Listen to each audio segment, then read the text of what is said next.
Hey, welcome everybody to Not So Famous Achievers. Weekly conversations with some of the world's most amazing but not so famous achievers on what they did and how they did it and what you can learn from their journey. With your hosts, Will Christ and Robert White. Hey, guys.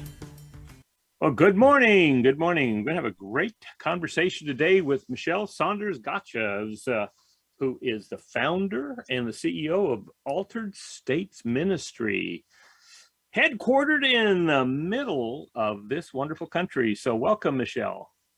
Welcome. How are you today? Well, I'm having a ball. I have a ball Good. every day. Good. So tell us, Mischelle, tell us about this wonderful thing that you have called Altered Stories Ministry. This is not Altered States Ministry, right? Right. You got it. Altered Stories. Altered Stories. Yes.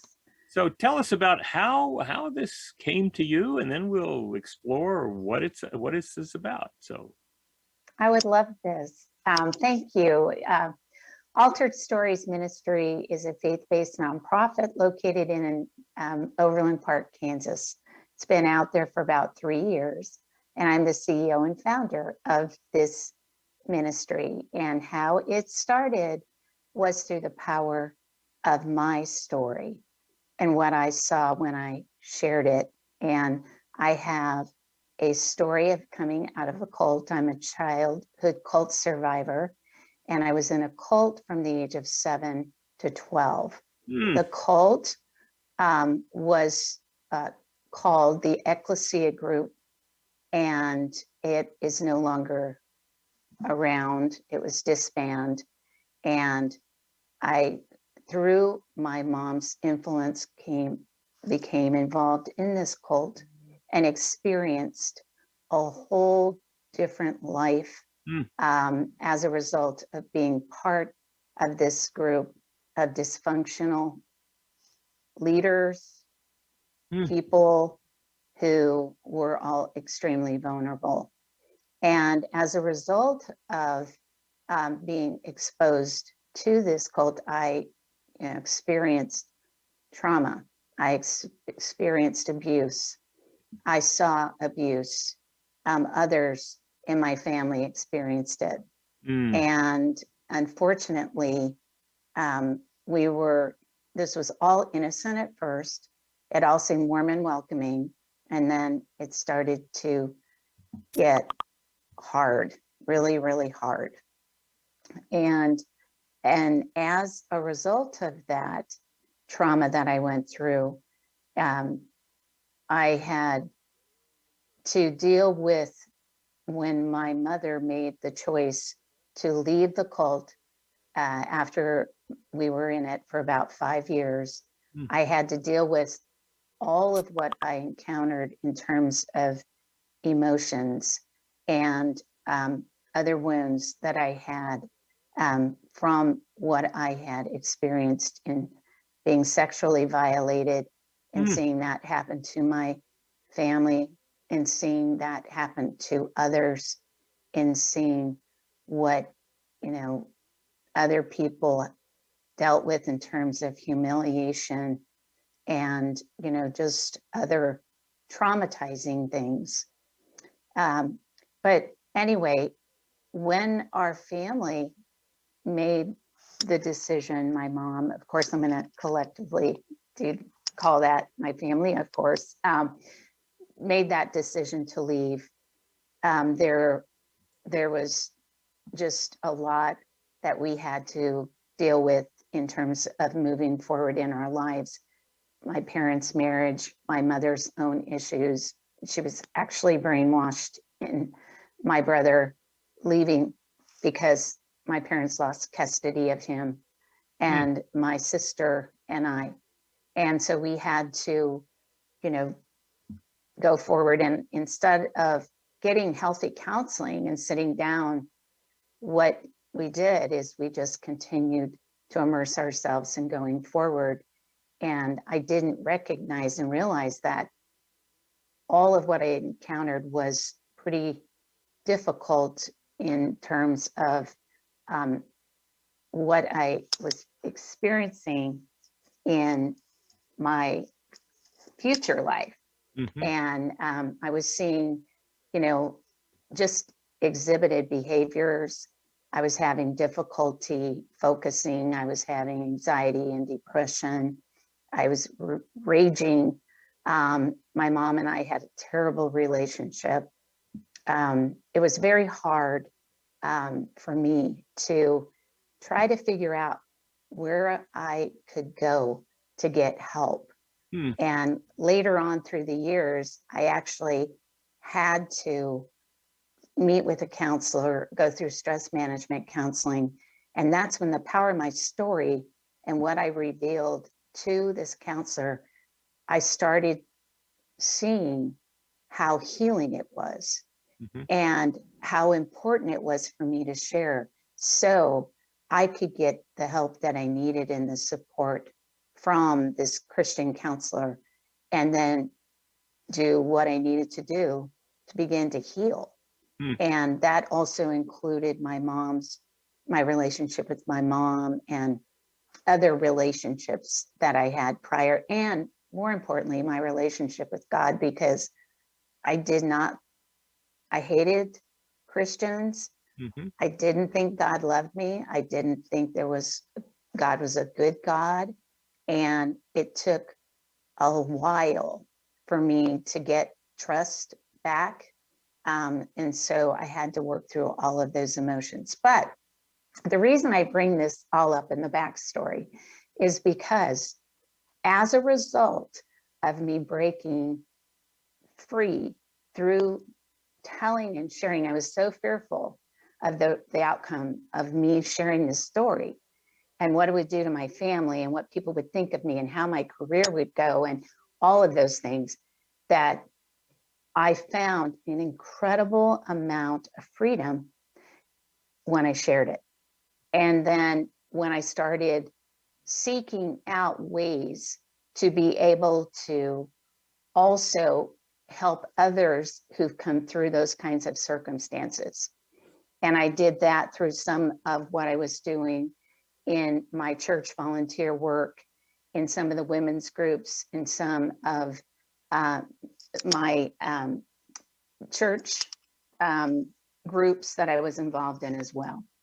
So that helped me realize how important the power of a story is, Mhm. and how important it is to share it safely, share it, and to tell it, to be able to help you move forward. Because I was just almost like a deer in at the headlights, frozen. You know what I'm saying? I could only go so far in my life. And when I started journaling and writing and doing all those things that were important, and started going in and speaking and helping others, it really freed me up. Hmm. And that's when I really felt that it was important to help others, and specifically women who've been through trauma, heal, and to listen to them and show empathy and care and to give them a voice. And that led me to why I wanted to get involved in healing ministries and to be able to start a nonprofit with a platform that would help women heal through the power of sharing their story. And that's, I've lots of other things behind this. I was blessed to work in some incredible faith-based nonprofits where I was facilitating sessions, bringing speakers in that had these incredible stories. And I saw what that did to the women. I saw it in the retreats and the board. I served on a board for 5 years where we brought women in and helped them share. I saw the power of the story when I would go on flights and I would sit next to a woman and she would begin to tell me her story and the struggles. And I would encounter, when I was at the beach, I would go to the bathroom and there'd be a woman in there and she'd start telling me about her whole lupus story. I would be at the pool and there was a woman going through a divorce and she needed somebody who cared and started telling me. And I guess there's a gift that I have as a result of going through that I've been trying to use to help the world be a better place and women to be all that they're intended to be and walking in full purpose and their God purpose. So that's my story and I'm sticking to it. Right.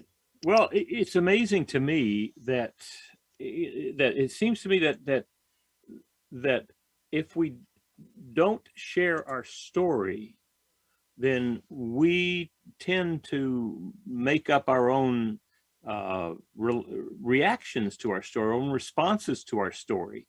And those are not always good responses.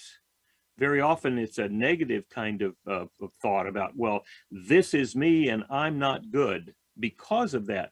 But when we can tell our story, we share our story with somebody who can hear it without getting emotionally involved with it, then it projects it out and makes it something out there rather than only in here.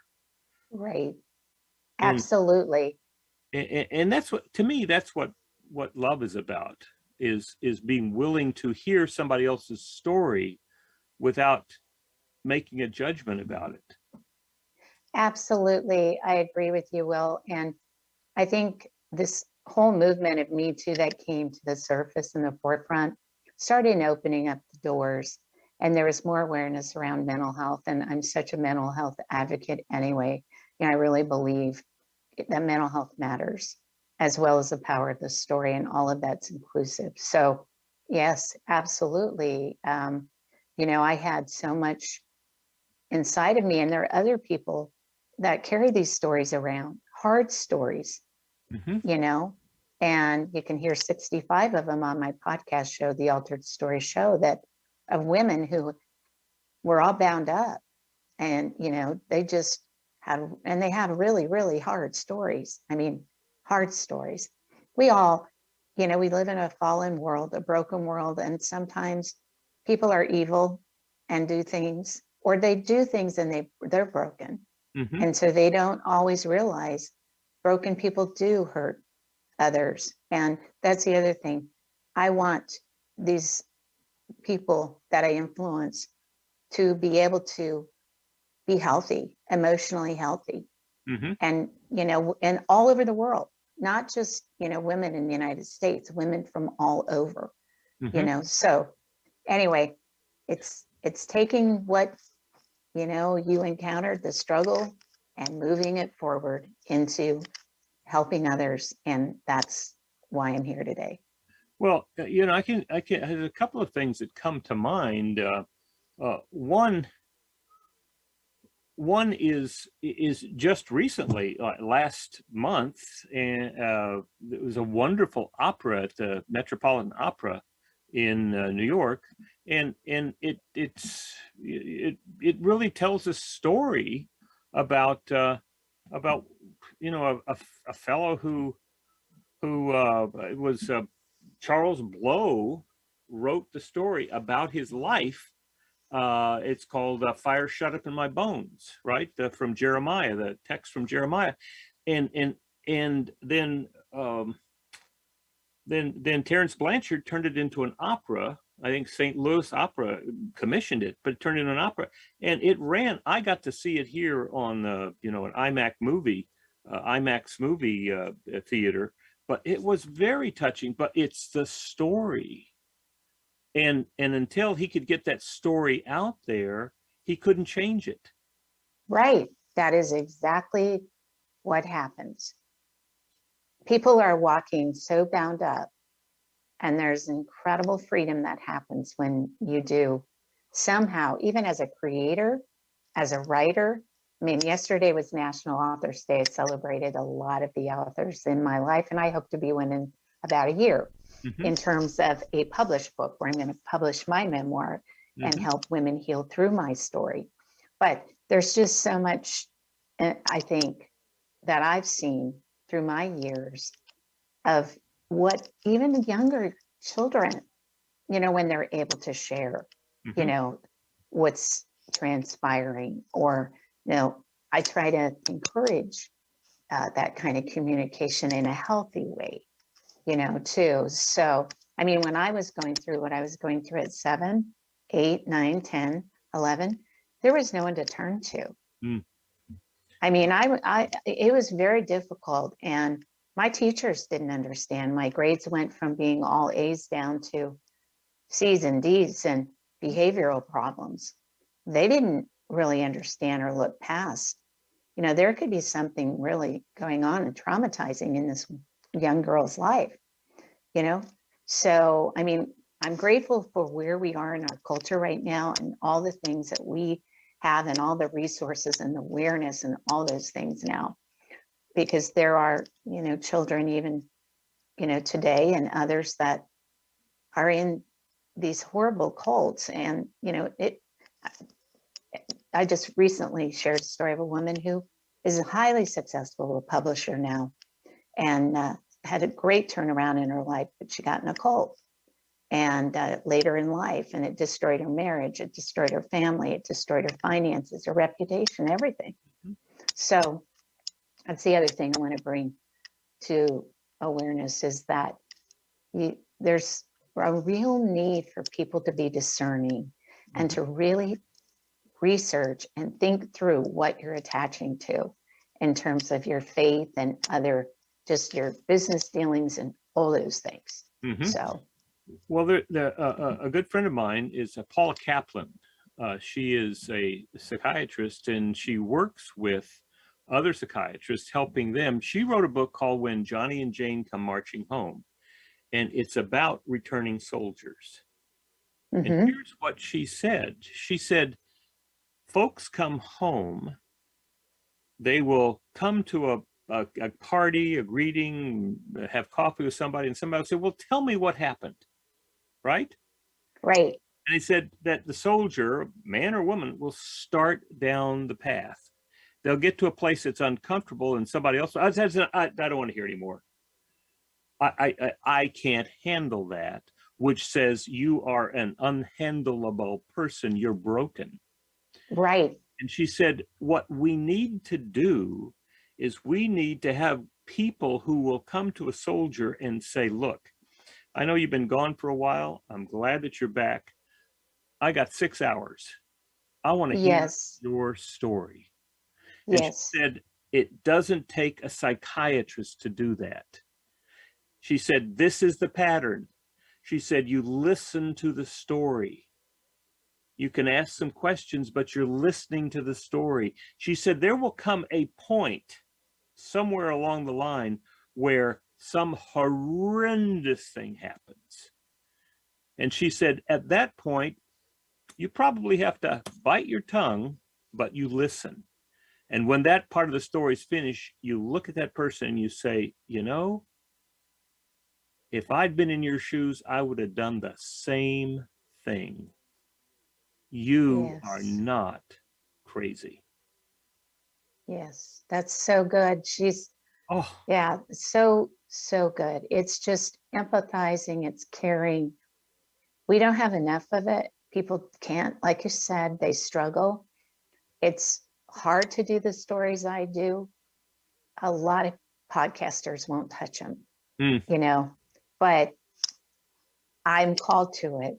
mhm. And there are many others that are too, and other psychologists and therapists and all those that are. So it is that, but you do have to let them Well, share. I mean, one of our traditional paths for doing that in the church has been confession, but we yes, forgot we don't about do what it it. was. Well, we forgot about it. We turned it Yeah, into a negative thing, turned it into a come here and confess your sins, as if you are bad, you are broken. So you come here and just tell us, and then we'll tell you you're okay.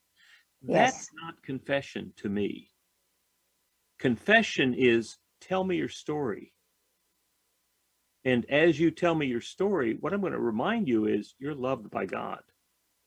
yes, yes, and Right? yes, It's not yes, a matter of forgiveness. It's a matter of reminding you what's true all along that you just forgot, that you are loved by God. And by the way, I love you too. And it's listening to the story and not falling into judgment, but recognizing this person was always doing the best that they could possibly do, given the circumstances and what was going on in their life at the time. Love it. Love it. I wish there are a million of you, Well, because that's the way we should be. yeah, That's why I think women receive me, because they know I care and I love them. God loves them. I understand. And when you go through trauma, one of the things that transpires is there's a need to talk about it. Okay, if you've ever run across anyone who's lost a child, mhm, or anyone going through a divorce, or anyone going through, something very traumatizing themselves, mhm, unemployment, financial setbacks, drug addiction, alcohol, all those things, maybe a health setback, COVID, there's just a need to talk about it, and nobody wants to take the time to hear it. People, they need to talk about it, and it's hard. And yes, it's like some say, I don't want to be a Debbie Downer, but how else do you work through it yeah, if you don't have a yeah, but way? to me, I think two things come up. One is we don't take time to be with others because we're so busy doing. Absolutely, we are. I had a very good friend who came back from visiting his father. He had not been to his father's town in a small rural village in Egypt for 20 years. And his mother's family was all here, so that's where he went. But he said, I'm going back and I'm going to spend 2 weeks in this little village in Egypt. He came back and told us about it, and he said, what's amazing is these people, they don't have brand new televisions. Their televisions maybe 20 years old. They still have VHSs. And he said, but they see each other every day, and they spend more time being together than doing together. And he said, Yes. here, for us to see each other, we have to get on calendars, and it may be 2 or 3 weeks before we can squeeze each other in because we're so busy doing. Which I want to share something Uh-huh. too that I found. When you're a Christian, as a faith-based person, that's where your relationship with God comes in. Mm-hmm. Because if you have a personal relationship with Jesus Christ in your life, you can go directly to him in prayer, Mm-hmm. or in your quiet time, or in your devotional or whatever, and write out or speak. I think that is beneficial and been beneficial for some who haven't found that person that they can speak to, or there's no one to talk to. There's books, there's resources, and there's other ways too that, I have found in my own life, and others have found too. But I'm not negating. I believe that God sends people to us in our lives to help us through when we're going through difficulty. And I do think that makes a really great, it makes a difference in the healing process as well. If you know that there's someone else, a higher power, that has your back or Well, cares, or you can go through that. we are all part of the divine, right? Yes, yes, we are. We are Yes. there. And and any time that I'm listening to somebody, I know that God's listening too. Yes, that's so good. And so it's really, when I'm speaking, when I'm listening, God is part of that conversation. He And to is. me, my being with somebody in a relationship is a way of bringing in that divine or acknowledging the presence of that divine, whether Yes. they know it or not. I mean, I was born on October the 5th, and St. Francis Day is October the 4th. So that means to me that I look to St. Francis for so much. And St. Francis said, speak the gospel always. If necessary, use words. Yes. Well, I mean, there's a lot to be said to Mhm. that. And I know that our discussion today, we've got the presence of God here. Yes. So, and he uses us. And so that's really powerful too. So these are great conversation, great conversation. Yeah. Well, let's take a break here and we'll be right back. And then I want to hear more about some specific things that you want to do in the next 6 to 9 months.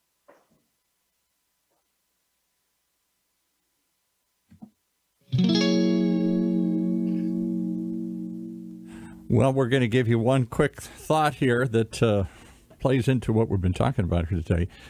Our two hosts have lived extraordinary lives and been extraordinary entrepreneurs, and Robert White, certainly one of them. He mentors extraordinary entrepreneurs and executives just like you, people who want better results from their leadership performance. He shows them how to turn those results into increased personal joy and satisfaction as well. Robert founded and led 2 large training industry success stories. He's been there and done that, and his experience will help you find and achieve that extraordinary success you seek in your life. So why wait? Reach out and see what Robert can do for you today. Just email him at robert@extraordinarypeople.com, robert@extraordinarypeople.com, and start living the extraordinary life you've earned. Does your company have a clear vision? Do you have the right people in the right seats? Are you consistently getting the results you want and enjoying the journey? If not, consider EOS, the Entrepreneurial Operating System. EOS is a set of simple concepts and practical tools used by more than 100,000 companies around the world to clarify, simplify, and achieve their vision. Schedule your free 90-minute meeting with an EOS implementer at eosworldwide.com today. That's eosworldwide.com. And now back to our show. All right, Mischelle. So tell us, what are you excited about next 6 to 9 months? What do you want to be doing? Oh, geez, I love this. Oh, you're such a strategist. I love it. Well, I want to be able to continue to increase my listenership with the stories that I'm sharing. I'm hoping to be able to, in addition to what I'm doing with the podcast, to get a conference out there, some type of virtual or in-person conference for women to share learn how to share their stories, or to get their inners, learn how to listen, or, get their story out for their healing. And so that's something that I hope to have out there in the future, and to get going on my book. I've got a publisher, but write that and launch it. And it's my altered story. And we're going to work on the memoir, and then the ability for anyone picking up the book to go through a healing process to get through the book, as we go through the different places through my story of healing and redemption and change and transformation. So that's that. I hope to continue to build my nonprofit so we can hire a few employees and continue to build our volunteer base as we are doing right now. So that's it in a nutshell. But we're always looking for partnerships and business sponsors, and growing some of those, partnering with others as we continue to do that, and get my podcast, growth all over the world, outside of the 40 countries. Well, if you had a magic wand, and attached to the magic wand was a large bucket of cash, as much as you want, what would you do? Oh, geez, I would probably need to sit down with some of my board and we would have to talk through some of our, dreams. But definitely, I would begin to, get that book out, start funding and helping others that are helping other women heal too, hire the people that are needed, the counselors, the authors, the team, broadcasting team, get the television show out there.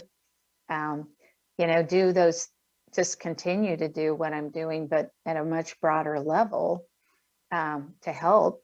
I'd also want to give money and funding to certain organizations who are doing incredible work in that area of healing and transformation for people.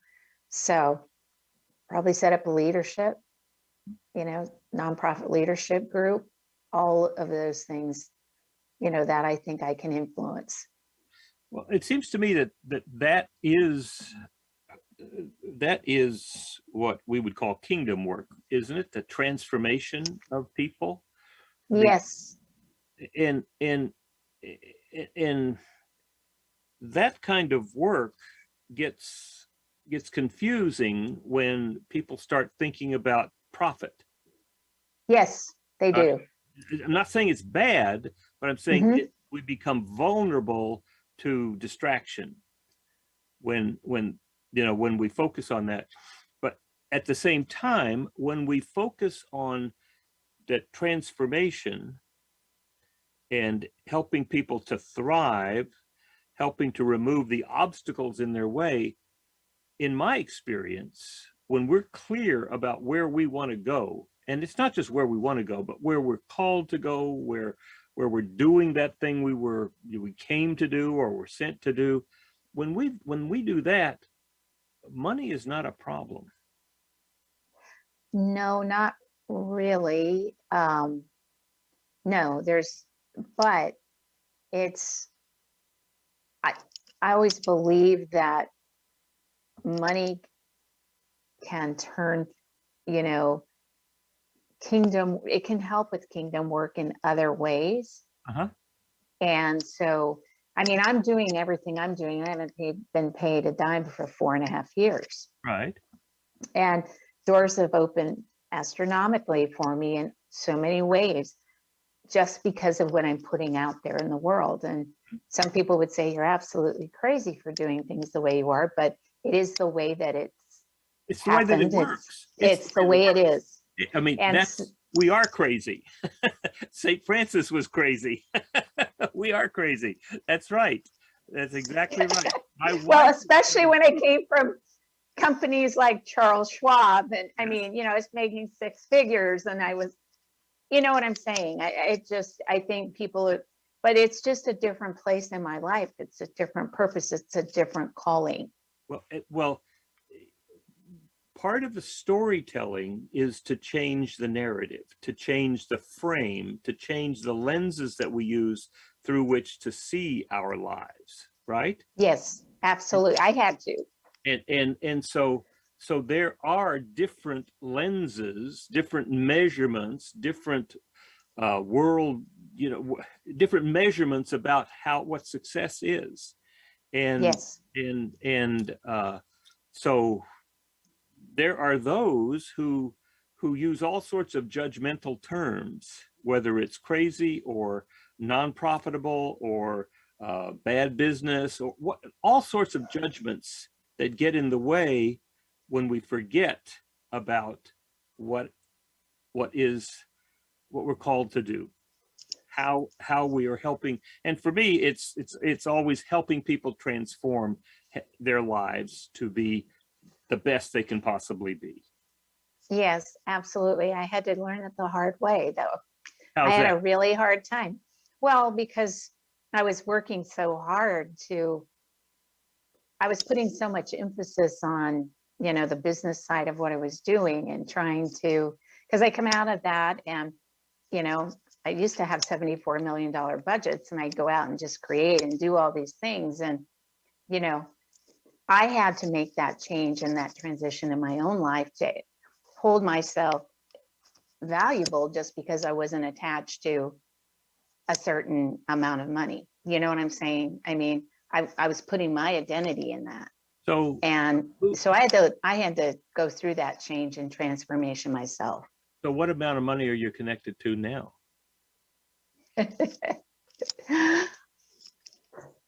God, I mean, my husband's, Oh, my God doesn't have husband's, God my doesn't husband- have any yeah. money, but God Yeah. doesn't have any money. God doesn't have any money. I mean, we made all the money, not God. I mean, we've got this special world that's outside of creation that we call money, right? Yeah, well, that's, yes. I think I'm blessed to have some donors and different things, and a husband who supports and believes in me and believes in what I'm doing. And we plan and all those things, and we've made accommodations to support for the goodness. And I do believe what you give will come back. Well, I it just does. don't put the value and the emphasis on the dollar like I used to. I value other things. Well, and also the source of all this money really is the creator. Yes, it is. So, I mean, we're talking to the biggest of billionaires. Yes, yes. It all comes- We can't even put our head around it. That's right. That's right. And I got to tell you, my wife is crazy too. Oh, I love that. She was, you know, she's an Episcopal priest as well. And when I she love was it. ordained, the bishop said to her, I want you to go to this church in Riverside that I have shut down. Now, she had a full-time job as in a university, you know, Cal Baptist University, as a in the education department. But he said, I want you to go to the church in Riverside that I've shut down because they were all fighting with each other and they didn't need to, you know, they weren't doing the right thing. So he said, I shut the church down, but the building's there. And I want you to go there. I want you to feed the hungry. I want you to clothe the naked. And I want you to teach the children.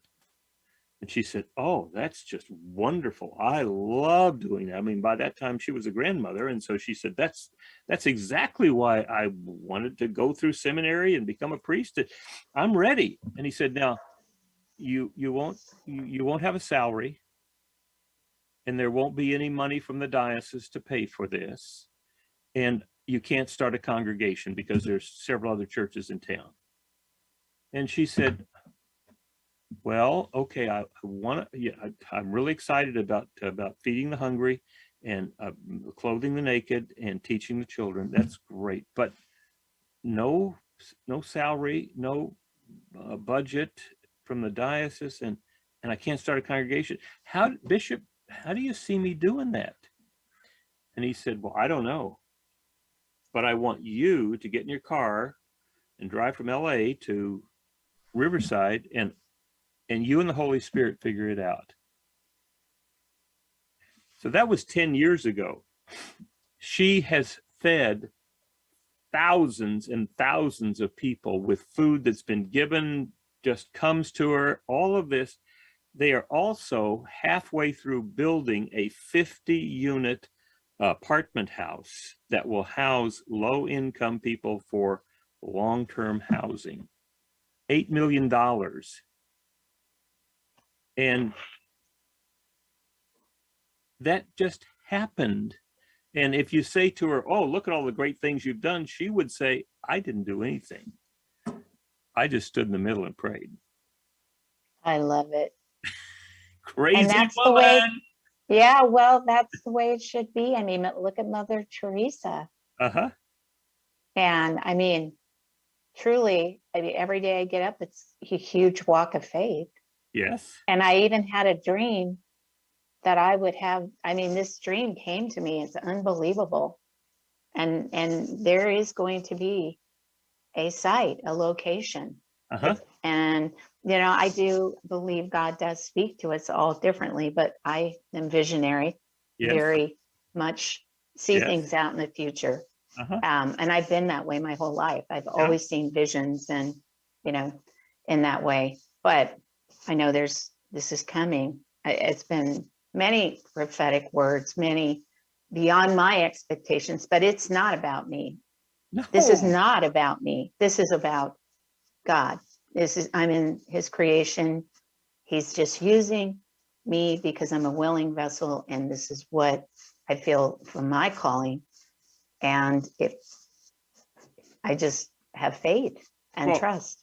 the creator is ready to use all of us. In fact, we are part of the creation. We're not separate from it. No, we're all together. And part of the consequences, I believe, that we're experiencing right now, that we call climate change and global warming, part of that is because we kind of forgot our connection to the rest of the planet, or the rest of the cosmos, right? It's we forget all of that and only do it for ourselves. Yes, that is very true. And There's a lot of self-serving. we sort of get off the road. And if you get off the road, there are going to be consequences for it. I mean, you can't just keep driving down the road if you're off the road. So but at the same time, I am no longer afraid of what's coming, because we have all this wonderful nature, all the cosmos around us that seems to keep on going, whether the temperature goes up or down. Yes, that is so true. And I've learned a lot more about that. Living in the forest, I live in kind of the forest area of this whole metro. And I've learned a lot more. I've been in the mountainside. Of course, I love the ocean, but living in a day-to-day area, Yes. It's really a different kind of thinking too. It's being connected.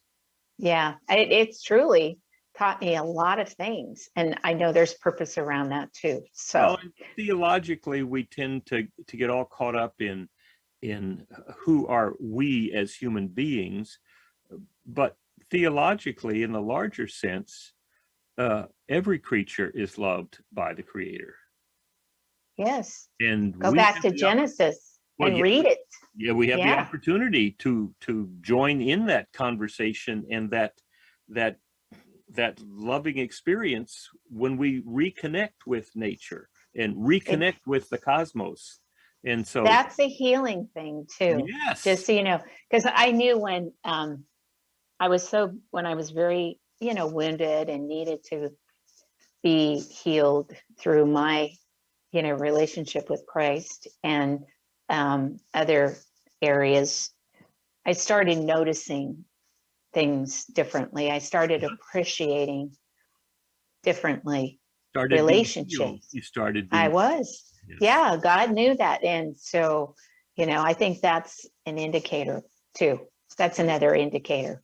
I think what we're going to see in the next 5 to 10 years is we're going to see a process of healing our relationship with our fellow creatures on this planet, all the way from the smallest bacterium and virus all the way up to all the large animals and plants. We're going to rediscover our relationship with nature. Well, God's creation is everywhere. Yes. Yeah. So you don't, I do think that it does something to you too. And it's very ministering, is so precious. Yeah. I mean, this year I noticed more. My mother passed almost 3 years ago, and you hear about the cardinals, right?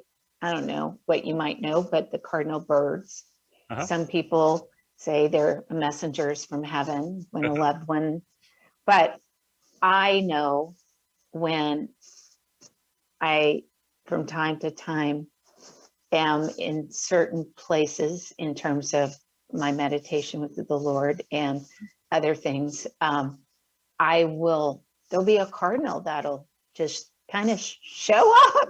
Yes. I mean, and my daughter, who recently lost her beloved rescue boxer, he ran away, and we all think he did that to die. It was very traumatizing, but she didn't know where he was, and she saw a cardinal like a day later, and she said, "Mom, this never happens to me."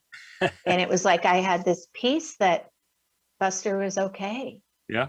Buster is in the Rainbow Bridge, or yeah. Right. I mean, I It's going think to we're be having all really amazing conversation. Well, I don't know if people have these conversations, but this is phenomenal.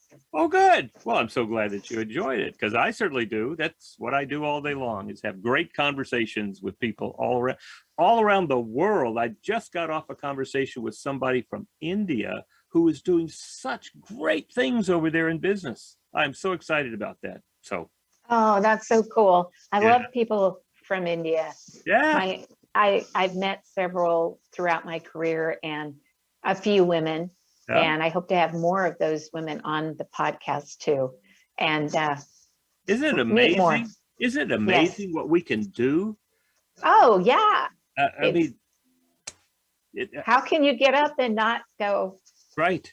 this is just every day? Yes, it is. It's an amazing world. It's an It is. amazing It life. really is. Yeah. You're like me. I'm just hoping at your age, I will have your mindset Ah, and continue to keep that. I'm right now at 75. I'm looking forward to what's the next 25 years going to be. I'm beginning to figure out where I'm being led for that. So fun. That's This has good. been so much fun. So glad to be with you. If somebody had a story that they wanted to tell, or they wanted to share something with you, or talk more with you, or even are called to help support this ministry, what would they do?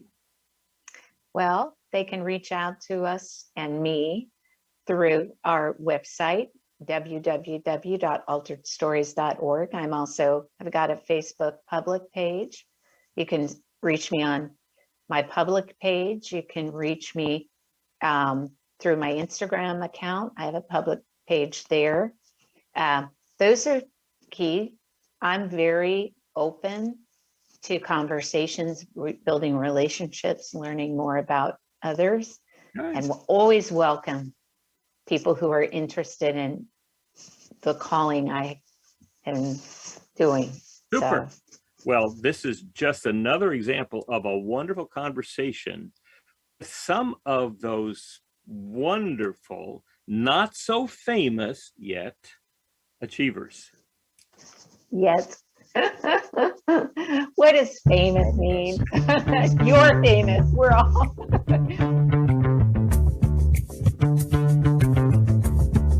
Well, there you have it. Another great example of why you got to tune in.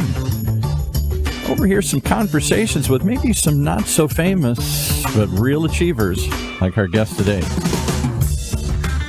Right here in Orange County's only community radio station, octalkradio.net. Streaming live from our studios here at the University of California, Irvine's Beale Applied Innovation Center.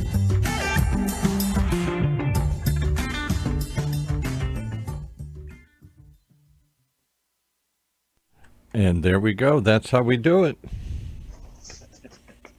Good stuff. Yay, great. Oh my goodness, this turned out 100 times better than I thought. I'm telling Will for 10 minutes, wrap it up, let's go. And he just wants to keep going. He was in the moment. He's in the conversation. He was in his passion. He was in his passion, yeah. Yep. Well, super. Are we all set, Paul? We're all set. We just got to end this one. Will's got another one to record in 2 minutes. All right. All right. Thank you, Will.